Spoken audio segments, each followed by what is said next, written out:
I don't know about you folks, but I think somebody had to say it. Somebody had to talk about it. And who better to do that with than Mr. Dion from Dion Financial Freedom. Dion Talk Financial Freedom. And that is why the FIRE movement died, why it needed to go away, why it was the wrong idea at the wrong time.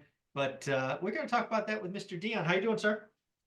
Howdy, I'm doing good. Thanks for letting us talk about this topic on here because the people who take in this content, who are hunting for these videos, may not think that the FIRE movement died. But I want them to take a second and look at blog posts and videos from 2017 to 2019 from Meet Kevin, Graham Stephan, Mr. Money Mustache, even Minority Mindset, and how much attention they got.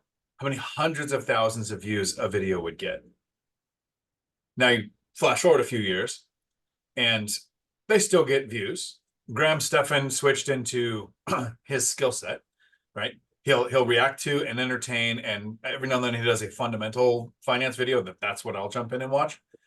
Meet Kevin got really big because of stimulus, right? Throughout the pandemic, he did all the stimulus videos. Minority Mindset's still pretty big, but there's a couple of reasons why it's crashing. When the FIRE movement first came out, it was,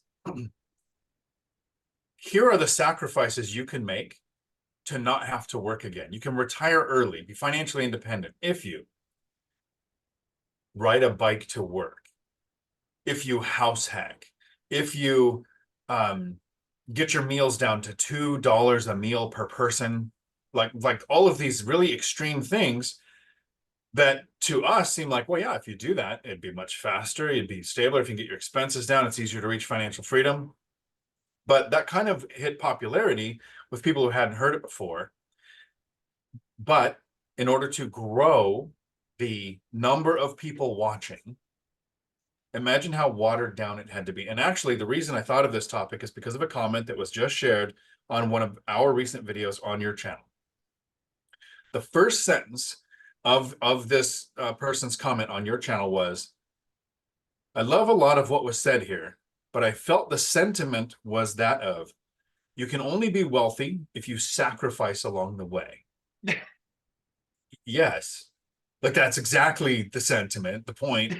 And so to expand the FIRE movement into more and more people to view it, it had to be, how do you answer the question of people that say, I have a terrible credit score, very low income, no money, a lot of bad debt. How can I reach financial freedom in 6 months with none of my own money? So to get people to watch, a lot of the content creators said, well, of course it's easy. Here's the get rich quick schemes that you can use. And so as it spread and got more watered down to hit a broader audience, the impact of reaching financial freedom without sacrifice is basically just being a little more frugal. So the FIRE movement died because it became so mainstream to hit the average person who's not willing to sacrifice, who thinks that sacrificing would be too hard for a short period of time to have a better reward afterwards. And I only see this getting, I don't want to say worse, but more watered down, more simplified systems that you can have everything you want and reach financial freedom, right? There's a lot of times people talk about the 4% rule. And for a few years, creators like Graham Stephan and Meet Kevin were saying, with inflation, it might be the 3.5% rule, right? I kind of thought, okay, I'm not a stock guy. That seems to make sense. And then about a month ago, maybe 2 months, Dave Ramsey says, let's go with the 8% rule. More people will invest if they think that we invest money to reach Four is financial not freedom. enough. Let's go to 8. They Let's don't go have to 8, enough right? money. Let's go to 8. Oh, that's some good math. It hits a broader audience. It draws more people in. And if you're the content creator, not like the Three Amigos or Millennial Mike, where financial freedom happened through real estate and hey, here's YouTube. Let's share it with people. And yeah, it'd be nice to make a couple $100 a month off of YouTube. That'd be cool. Versus the Ramsey Corp, whose income source is selling products about how to make money. It's going to get worse. People are going to start thinking of more and more ways for I call myself the lazy investor, but people don't realize the lazy is the motivation to take a lot of extreme action for 5 to 10 years so that you can then play online video games every single day. and not feel unproductive. Take an afternoon nap most days. Most, I'm trying to think, if there's a day where I don't have a nap, that's a bad day. Yeah, it's a bad day. Yeah, I agree with you. I think there's a couple of things when I think about the FIRE movement. So let's rewind the clock a little bit. So I retire in 2018, February of 2018. I think his name was Money Mustache. I believe he had just retired, or maybe he had left a year or so earlier. I had just started following. So FIRE movement is all over the place.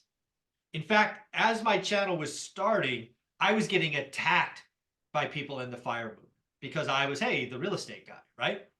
And for whatever reason, a lot of the early FIRE movement folks were anti-real estate, right? They were, save money, put it in stocks, index funds, live like a miser, and, eventually it'd be okay.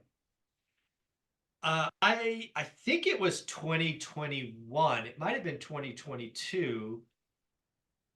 He had to go back and get a job, right? Life happened, right? That's the other thing I think that's really cute, right? I think that was the economic ninja. Oh, maybe no. It was the big. Was him too? Okay, I missed that part. It's because I remember Peter, but yeah, I didn't know he went back to work. So maybe it's another guy. Anyways, it was another big FIRE guy who made a big deal about quitting, and he was going to be a coach and do all these other things that really fulfilled him. Long story short, it sounded good when he was single. He got married, had 2 kids. Now he's going back to work.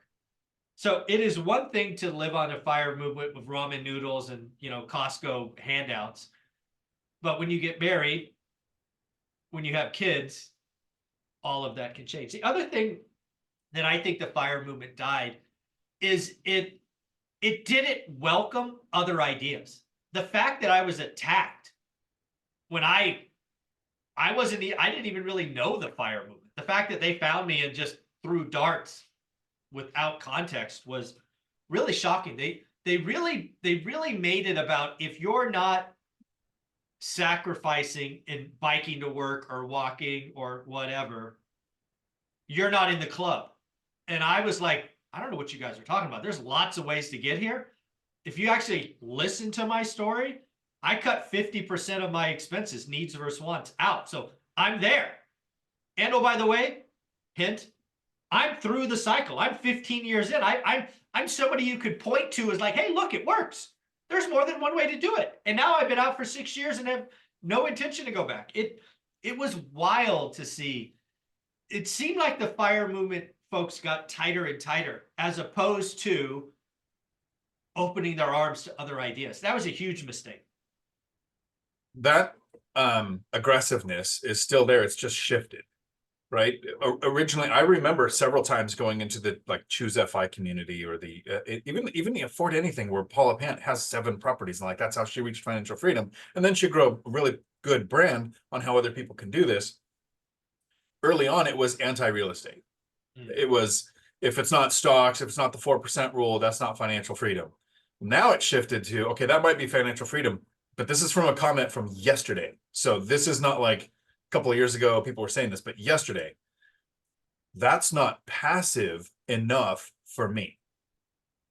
They have no idea how passive it can be or can't be. They just assume all I've heard about real estate is how tenants, toilets, and termites can become a headache, versus have 180 units, but a property manager 2.5 hours away, and then move out of state and still be that passive to it. Or with me, the right amount of cash flow with the least amount of units, it takes 2 hours a month to self-manage 18 units. The only thing more passive would be laying in an iron lung so you don't even have to breathe for yourself. Yeah, and exactly. And to me, it's much more passive to own the real estate than to invest in stocks. So I've never had a property go from a valuation of 6 billion to 0 because of an online credit or an online hack. Everybody should just go quickly Google 23andMe and see what happened in the last couple of months. Yeah. That doesn't happen in real estate. Yes, you can have rents come down. It's entirely possible. You can have property values come down, but this is why we invest for a certain yield. We maximize and stabilize as we're going along. We have reserves. We diversify our portfolio. We diversify the tenant types. And even you do. You have some Section 8, some not. I have some Section 8, some not, some military. I keep my properties at least 10 miles apart, close to different economic drivers. Fire and forget, once they're in place, I don't have to watch what's happening with crypto or the stock market. Yeah, the other thing about the fire movement that really, it just doesn't click, is something you talked about, but I think it warrants another discussion. It's it's just rigorous sacrifice for years. And it doesn't fit with the, if you look at a bell curve, right? There are only a certain percentage of folks who are wired to do that. And frankly, probably happy, right? Because I think you have to be happy, right? At the end of the day, you spent $3.12. You're probably, if you're wired for today's fire movement, you're excited because it was less than your $5 budget. Most people are going to go through the day looking at spending $3.12 and be miserable. And then if you tell them you got to do that for 17 years, it's like, I'm out, too hard, too long, not for me.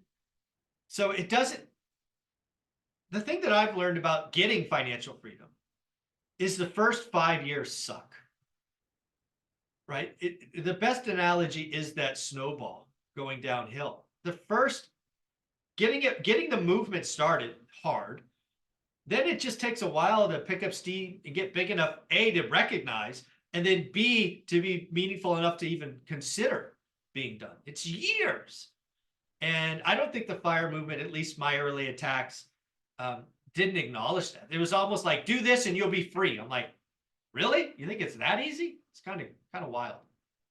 So we talk often about how the first 5 years are going to suck. And when the fire movement came out, it was the people who, I can live off grid. I can live super frugally. And if I do this, I'm financially free, financially independent. I can retire and I need a job.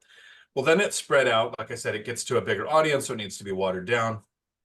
So we talk about those 5 years sucking. There are people who think, okay, if you eat top ramen and rice for 5 years, you're going to save a bunch of money. That's not what we mean by the first 5 years sucks. Here's what I mean every time I say it. For 2 years, I moved from my house into an apartment. I rented my house out. So I moved into an apartment. Like, that's a downgrade. Most people think that hedonic treadmill says never move backwards in life, but sometimes a backward sacrifice can help. Was life any actually worse living in an apartment with the weight room, the hot tubs, the pool, the closer, less commute? Wasn't worse. It was just a step back. For those 2 years, I worked overtime. How many people are working overtime right now anyway? I worked a side hustle playing World of Warcraft, selling things online. I saved, and here's why it sucked, because I didn't take a lot of action. Mm-hmm. I didn't dollar cost average stocks every couple of days to watch the numbers change. I didn't buy a bunch of rentals in the first year. I was getting my debt to income ratio right by getting rental income on my tax returns, by staying in the same new field. I was a CDL instructor, and it was a change. So lenders didn't like that for 2 years. So I was lining all of these things up so that in 2 years I can buy a duplex and then do that for 2 more years, right? Those first 5 years suck because in 4 years I did two things. If you look at like what actual impact happened, not the daily discipline of doing the work every day to save, to increase income, to study my market, to be ready for that purchase, right? All of those things were happening, but the actual dopamine hit was, I've got one duplex. I'm now house hacking. Here's how much I'm saving from doing that. That's why it sucks. I've never had a budget. Yeah. Even when I was living frugally. I want to poke at that a little bit. I want to poke at your first 4 years, because we talk about two big events, right? Buying the first one, buying the second one. But just like the fire movement, I believe if that's all we're talking about, that's too far away for most people, right? It's just, we're not wired that way. The matrix doesn't let us do that. But what I hear you saying is you were taking incremental action, certainly monthly and probably weekly, that you can go back and point at, right? For example, I didn't even know you could sell stuff in whatever that is, Witch of Warcraft or whatever the hell that thing is. How much money do you think you collected in total over the 4 years, just for scale? What do you think the total was? Collected, you mean from overtime and side hustle and everything? No, just the video game part. What do you think? So it was somewhere between $300 and $500 a month. So I'd have to do the math on that. My good So month was $500. Okay, let's say $400. So 400 times 12 is 4,800 a year, and you did that for 4 years, roughly. Yep. So that's roughly 20 grand. Right. Yep. And then you factor in overtime Yeah, with then that was job. the next pile. But I want to go back to the video game. I don't care if it's Etsy, like Casey with Brick by Brick, or any of these other things. We just talked about you bought a duplex after 2 years and then another one after 2 years being too far apart. So what I would do in my broken world is I have this spreadsheet that I share with people every Sunday what I'm doing, right? So what I would do is I would have a column or a row that says, I don't know, what are they called? Like gadgets, or what are you selling? For the online game, I don't even know. Yeah, I'm way out of my depths here because I don't play video games. In-game items. Okay, so I would have a row called in-game items, in-game items, and I would probably set a weekly goal. I would probably set it at $100, and then I would track that every week.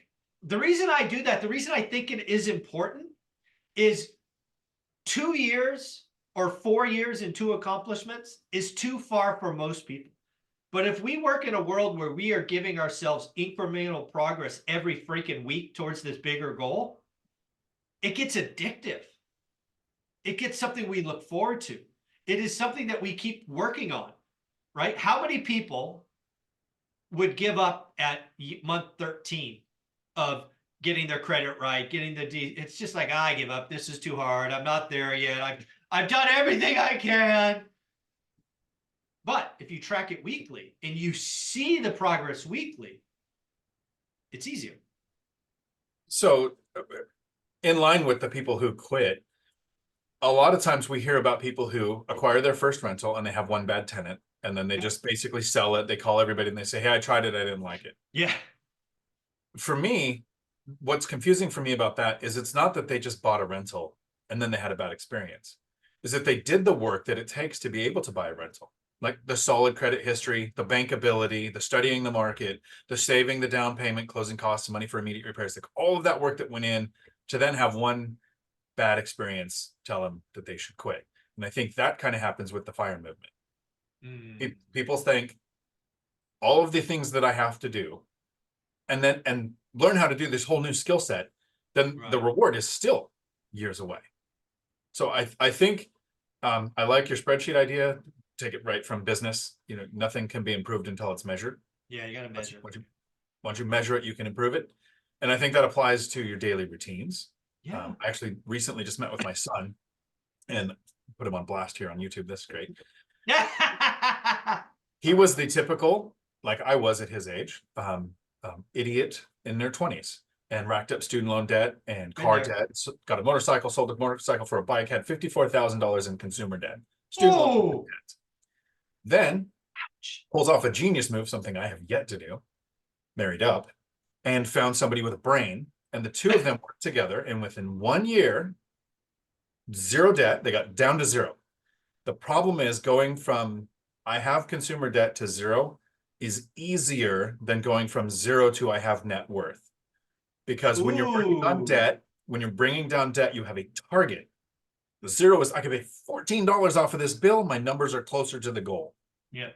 As soon as they hit zero, it went in, and this is not to put my son on blast, like I said, but they went into la la land of, oh, we have $5,000 new car. Oh, we have 10 grand Disneyland trip. Oh, we could probably save 10 grand in the next year. Oh, let's do Japanese Disneyland, right? So he came over last week and he said, look, I think I watched one of your videos and I fell into this trap where I knew how to get to zero. And as soon as we passed that, it all fell apart. So we sat down and we said, well, how do you do this? So we created a new chart saying, here's what goals look like when it is progressing towards the next first duplex or whatever. So now I'm getting updates on things he's done to improve that and how he's doing that. So I'm excited about that. But I think that's a trap that most of us fall into, especially when it comes to financial freedom says, well, you don't want debt, right? So the first step is you don't want debt. Then some people realize, I want good debt, right? Yeah. I don't mind debt. It's just what kind? What kind of debt, right? And so not everybody makes that leap. There are some Dave Ramsey fans out there who reach financial freedom, who use the 4% rule, who by all means do all of it. It's totally possible. It's over a longer timeline. But once you get rid of the debt, it's that next. When I started and I thought, okay, I want to buy a single family house was my original goal, and it shifted to small multifamily. I had to sit down and think, okay, What can I save every month at my current spending? Okay. How many months would it take to acquire this, or this, down payment, closing costs, or even an emergency fund when I was starting? And then sit back and go, okay, so that's the months long plan. And originally, I don't think I had a 10-year plan to retire. I had a 10-year plan to make work optional because my original problem was my pensions kept getting taken away. Yeah. Right. Yeah. The one thing about the fire movement dying is, I think, like a lot of things, at its core, it had a lot of good things, and it's probably why it grew so fast. Right. It was so addictive. It painted a vision. It also did a great job of painting a vision of, hey, you don't have to make a lot of money. One thing I do love about the fire movement, what it got right, is it was about replacing your spending. And if anybody's heard our stories over time, if you can get 2x or 3x, or in your case 4x what you required a month, you're free. I think there's a lot of folks out there that think you have to make 6 figures or multiple 6 figures. And I want people to hear me. It is harder, without question, to retire financially free when you make 6 figures when you're starting versus making 50 grand. Most people don't think that's true. It is without question harder. So I think the fire movement got that right. I totally agree. I've seen some comments in the threads recently where people were saying, hey, I want to retire on, $1 million or less, or 500,000 or less. There's a couple of YouTube channels that are doing really good. Like the name of their channel is retiring on $500,000 or less, because it's possible and people do it. Oh yeah. The challenge we run into, and I've seen this in a recent interview on Bigger Pockets Money, not recently, this a few months ago. The lady who wrote Your Money or Your Life, or this, it was one of those books. I forget the name. Basically said $10 million is not enough to retire on.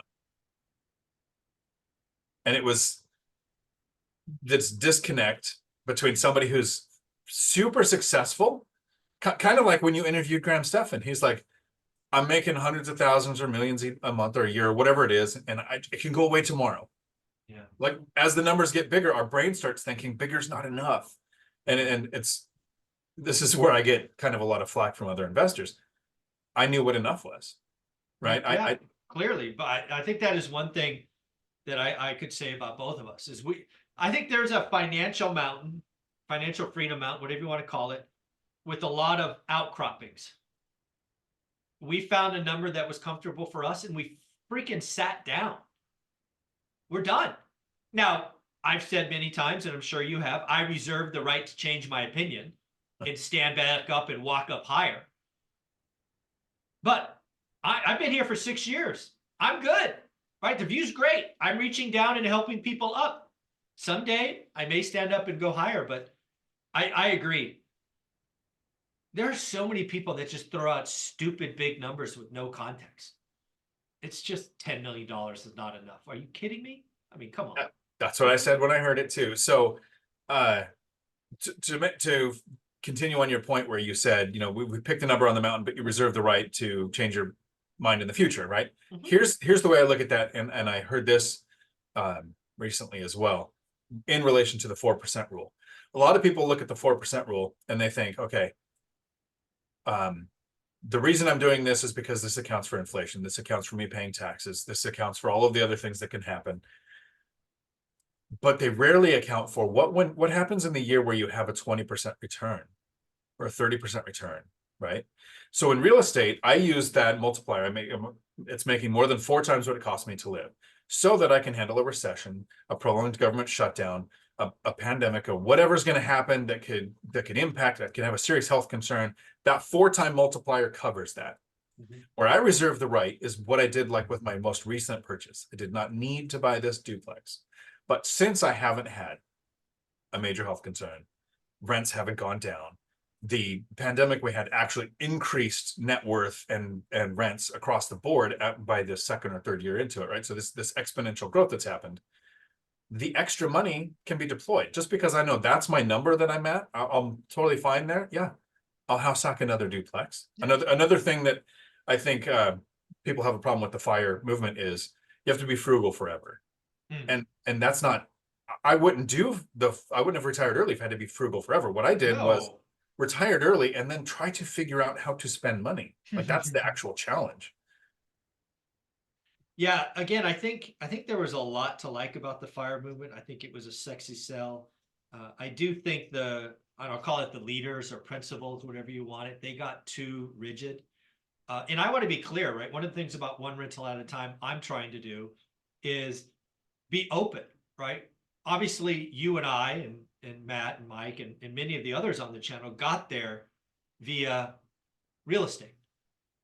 So what have I done purposely on this channel is I've brought two stock guys, right? Taylor from Life Goal Investments, Dan, that he does. And also I'm trying to do a better job of bringing on small businesses. I'm not going to sit here and say real estate is right for everyone. I'll tell you it was right for me, but it's not right for everyone. If you're an entrepreneur like Omar down south, or you want to do something with Bo and get a small business loan and buy a franchise, or I'll go for it. There's a lot of ways to get there, but the core is you have to create discretionary income. You have to become elite at something, and you have to do it for a freaking decade. Those don't change, whether it's stocks, real estate, or small businesses. If they would have, that's what the fire movement should have been. Create disposable income, invest those things in something, and do it for a decade. That's it. That's all it takes. And I'm actually curious to see where the fire movement goes. When we say that it's dead, it's getting a lot less views. Like that's the metric I have to look at it. It does seem like a lot more people are familiar with it, and on like a topical sense. Right. A mistake I made in the very beginning, and I don't know if I've said this before, but I had the Rich Dad Poor Dad book for about 5 or 6 years before I ever opened it. I used to tell people, "Oh yeah, I got it. Kiyosaki, I've got. He's got a Rich Dad and a Poor Dad. Totally understand it." And then after my first failed year in real estate, absolutely falling on my face, I thought, I should probably open that thing. I should probably read that book. Right. Oh, that is so funny. That is so funny. So yeah, again, I think what I hope people, if they're this far in the video, understand is I don't care what your thing is. If you're still on the fire movement, God bless you. Don't attack others because they did it different. I am trying to be open to the other ideas. I do think getting wealthy, and again, I really think you can get wealthy making 50 or 60 grand a year. I do think it's easier, frankly. I think high school seniors could be wealthy in 5 years. Again, wealthy being passive income greater than your required expenses if they did it right. Create discretionary income, buy assets to produce cash flow, do it for a decade. And at the end of the day, I don't care what the middle step is. Do whatever your thing, whatever lights you on fire, whatever excites you, do that. That works for me. Are you familiar with the Socrates format for debating? Mm-mm. Okay, so each side has to present the other side's opinion Ooh. to the other side's satisfaction, and then you can debate it. So I can't say, here's my thoughts. I have to say, here's what you're saying. Let me summate it in a way that you understand. And then when that person goes, you nailed it, now I can debate it. Okay, so that's the Socrates. Okay. This is probably a better way of saying it. So let me try to say, and not to debate, but see if I got this clear so that people can understand. When you say it's probably easier to reach financial freedom if you're making $50,000 a year than if you're making $150,000 a year, here's what I think you mean. Correct me if I'm wrong. Mm-hmm. If you're making $50,000 a year, you live on a kind of tight budget. You don't have the ability to have life creep take over. And so when you increase your income, you can stay at that level easier to now deploy that funds. Versus when you have $150,000, like some people that I know who've always asked me, how come you don't own $1 million house? You totally can own $1 million house. And my response has always been, I could buy $1 million house because I haven't. Mm-hmm.